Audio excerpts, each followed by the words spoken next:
Okay, so let's get right into this. Close your eyes for a second, maybe. Picture a factory, but not, steel and sparks, modern stuff. Think way, way back, like 125,000 years ago, and it's run by our closest extinct relatives, Neanderthals, focused on just one really vital product, fat. It sounds almost mundane, doesn't it? Fat. But it's actually profound. Exactly. So today we're doing a deep dive into this, well, frankly, mind-blowing discovery in Germany. Archaeologists are actually calling it a 125,000-year-old Neanderthal fat factory. Mm-hmm. And new research just came out this July in Science Advances, which is a big deal, publication-wise. Oh, absolutely. Very respected journal. It reveals something that, honestly, it just rewrites the book on these ancient relatives of ours. They weren't just, cracking bones open for a quick snack of marrow. No, they were systematically, almost industrially, extracting this rich, life-saving grease. Right. Not just opportunistically, but methodically. Yeah. So our mission today is to really explore what this fat factory tells us. What does it say about Neanderthal intelligence, their survival skills, and maybe, just maybe, shatter some old ideas you might have about them and see how it connects to our own human story. It's a fascinating connection to trace. Okay, so the common picture, right? Neanderthals, maybe a bit basic, cracking bones, simple tools. Let's just toss that image out right now. Yeah, time for an update. Because this core finding, it's really something else.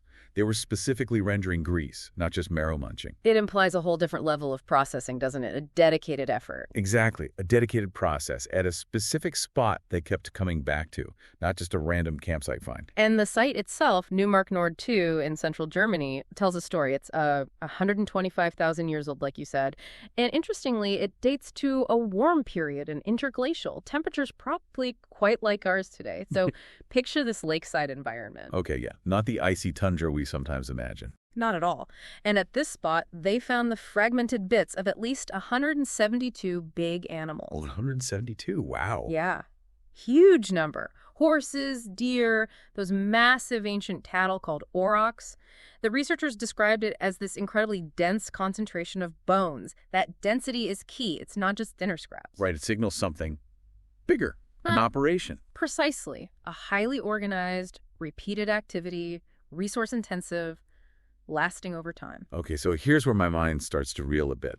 This changes the timeline for something called resource intensification. Massively, yeah. Which is basically getting every last bit of use out of something, like squeezing the value out. That's a good way to put it. Maximizing returns from the resources available. So before this discovery, the earliest solid proof for that kind of thing, like specific grease rendering, was 28,000 years ago? Around then, yes. Maybe a bit earlier in some places, but that was the general benchmark for complex processing like this. And importantly, long after Neanderthals were gone. Long after. So this doesn't just nudge the date back a bit. Oh, no. It absolutely launches it back.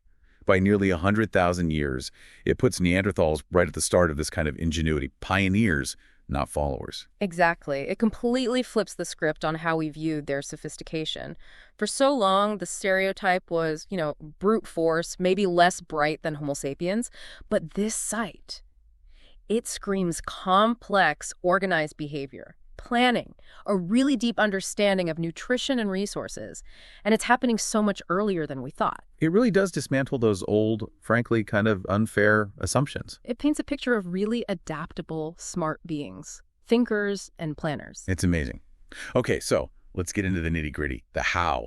How on earth did they actually do this? Rolling thousands upon thousands of bone bits. 125,000 years ago. That sounds incredibly involved. It absolutely was. The researchers call it labor-intensive and time-consuming, and it required real know-how. So step one, they'd smash the bigger bones from the marrow inside. That's the quick energy hit, the immediate food. Right, the obvious part. But then, for the grease, they got selective. They picked bones known to be fatty, like the big leg bones, femurs, or even jaw bones. And these weren't just broken casually. They were systematically crushed, chopped into, literally tens of thousands of fragments. Tens of thousands, just pulverized. Pulverized is a good word. Because that massive fragmentation, that's what drastically increases the surface area. It's crucial for getting the fat out when you boil it. Okay, so fragmentation first, then the boiling. How certain are we about the boiling part? The evidence is really compelling. They found lots of bone fragments showing signs of heating, not just burn marks from being tossed in a fire, but patterns consistent with being submerged in hot water. marks specifically described as indicating boiling. And get this, some bits even had coloration suggesting they accidentally touched fire after being boiled. Oh, wow. So that sequence tells a story.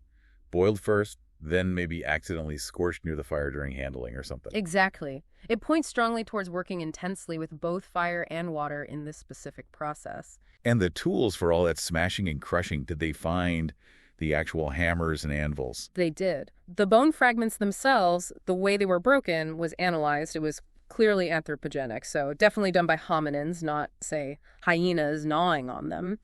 And alongside the bones, they found the tools for the job. Neanderthal made anvils, big, solid stones to break things on, and various hammerstones. Ah, okay. The actual processing kit. Yeah, tools consistent with that kind of heavy-duty percussive work needed to break down so many bones so thoroughly. Purpose-built equipment for a specific task. That's incredible. Purpose-built, but... Yeah. Okay, here's the question that just jumped into my head. Boiling. How? No pottery, right? Pottery comes much, much later, like 20,000 years ago, not 125,000. Excellent point. That's a critical piece of the puzzle. So how did they hold the water? How did they heat it? It feels like a huge technological leap right there. It is, and the researchers tackled this directly. The likely answer lies in perishable materials, things that usually don't survive for archaeologists to find.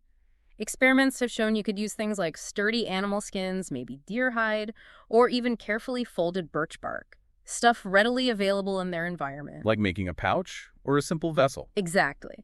These could hold water and the bone fragments, and you wouldn't necessarily need to put the container in the fire, placing it right beside a fire, or using hot stones dropped into the water. Hot rock boiling. Precisely. That could heat the water enough to render the grease. It shows incredible ingenuity, using natural materials in clever ways, a real practical understanding of, well, basic physics and materials science. Wow. Okay, so they could do it. It was intensive, but possible. Which brings us to the big why. Why go to all this trouble? They clearly had meat, lots of it from these big animals. Why the obsession with fat? It boils down to survival, literally life and death. The main driver, the research suggests, was avoiding a really nasty condition called protein poisoning. Protein poisoning. Is that like too much protein? Exactly. It's also sometimes called rabbit starvation, which is maybe more evocative. Rabbit starvation. Why rabbits? Because rabbits are very lean. If you try to survive only on lean meat, like rabbits, without enough fat or carbs, your body actually can't handle processing all that protein safely. Neanderthals ate a lot of meat. They were heavily reliant on it. Without sufficient fat, they were at high risk for this condition. What happens? What are the symptoms? Nausea, diarrhea, severe fatigue. Yeah. Basically, your metabolism goes haywire. If it goes on too long, it can be fatal. So getting enough fat wasn't just about calories, it was about metabolic balance, preventing themselves from getting sick from their primary food source. Precisely. It was a metabolic necessity. But the calories were hugely important too, of course. Fat delivers more than twice the calories per gram as carbohydrates and protein. Think about that energy density. Wow, double the bang for your buck, essentially. Absolutely. It's an incredibly efficient energy source, especially vital during colder periods or winter when plant-based carbs would have been scarce or non-existent. So this whole process, this fat rendering, allowed them to maximize the amount of food and nutrients they got from an animal carcass, get every last bit of value. And you mentioned something about storage earlier. Yes, this also opens up the very real possibility of some form of food storage.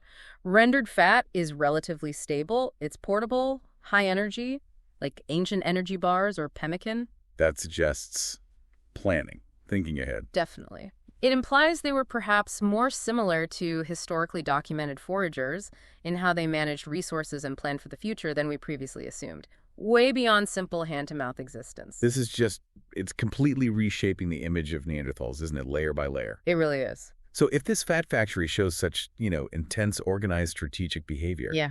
What else fits into this new picture? Is this an isolated finding or part of a trend? It's definitely part of a broader trend we're seeing in Neanderthal research. This discovery highlights that intensive, organized, and strategic approach. Think about it. They're planning hunts for these massive animals. They're hauling carcasses back to a specific processing site, and then they're undertaking this complex, multi-step fat extraction.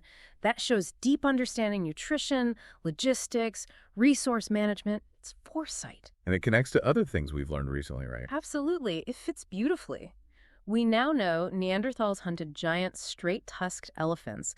Imagine the coordination needed for that. An elephant can feed a huge group for weeks. That's not random scavenging. That's serious hunting strategy. Right, and there's growing evidence they used fire to manage landscapes, maybe to encourage certain plants or attract game. That's sophisticated environmental interaction. Plus, the discovery that they made complex adhesive, like birch bark tar, for tools.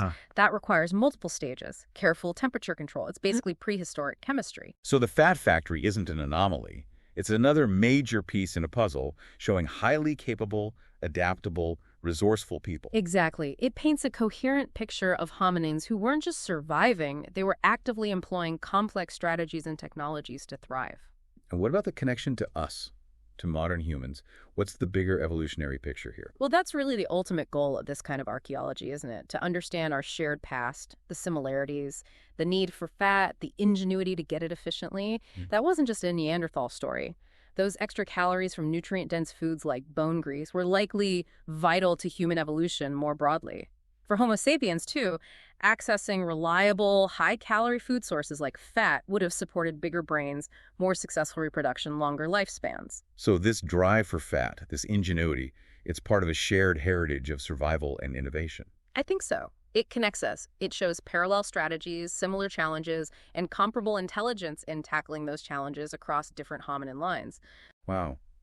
We really hope this deep dive has given you some new perspective, some real insight into just how surprisingly sophisticated Neanderthals were and their crucial role, often kind of underestimated in the bigger human story. This fat factory really does shift things, doesn't it? It gives us a much richer, more complex picture. It absolutely does. And it leaves you wondering, doesn't it? It raises this important question to sort of mull over. If Neanderthals were capable of this kind of complex planning, resource management, sophisticated food processing 125,000 years ago, what else were they doing? What other everyday innovations, maybe using materials that don't preserve well, were totally crucial to their lives? Things we're only just starting to glimpse. What else have we missed? That's a great question to ponder. What hidden complexities are still waiting to be uncovered? Well, if you found this deep dive as fascinating as we did, and honestly, how could you not? Be sure to subscribe to The Deep Dive. We bring you explorations like this every week, and we genuinely want to hear your thoughts on this discovery. What part stood out most to you? Was it the scale, the ingenuity, the timeline shift? Let us know. Share your comments below, especially if you're watching on YouTube. We'd love reading them and seeing the discussion unfold. Your insights really do make this community what it is. Until next time, keep digging deeper.